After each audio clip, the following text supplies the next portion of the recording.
Welcome to Waka Wednesday, Kokinshu edition on Heian Haven. I'm Dawn. Have you watched something disappear into the mist? Our selection for today from chapter 18 of the Genji Monogatari, Matsukaze, is a reference to Kokinshu 409, which is anonymous. I've transcribed the text of the poem from a few sources in the description down below. Let's set the stage. The time has come for the Akashi lady to move to the city.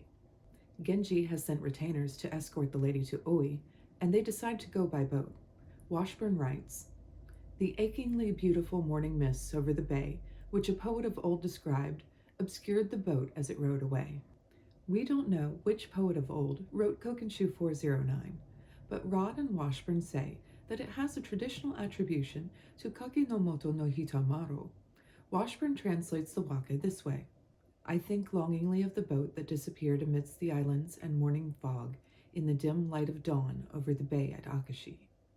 Tyler translates it this way: "My heart is with the boat that draws away, dim through the mists off Akashi, and disappears behind the island."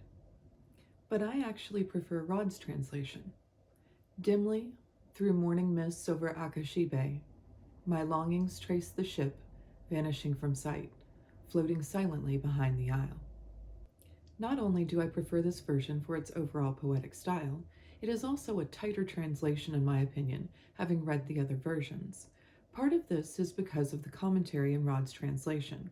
In it they write, "Hono bonoto, dimly, is a makura kotoba for Akashi, dawn."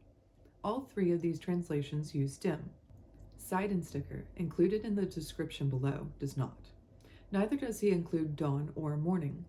Washburn joins Rod in the use of morning. Being able to somewhat capture the finer points of a Tanka translated into English is quite a feat, and Washburn and Rod take swings at that.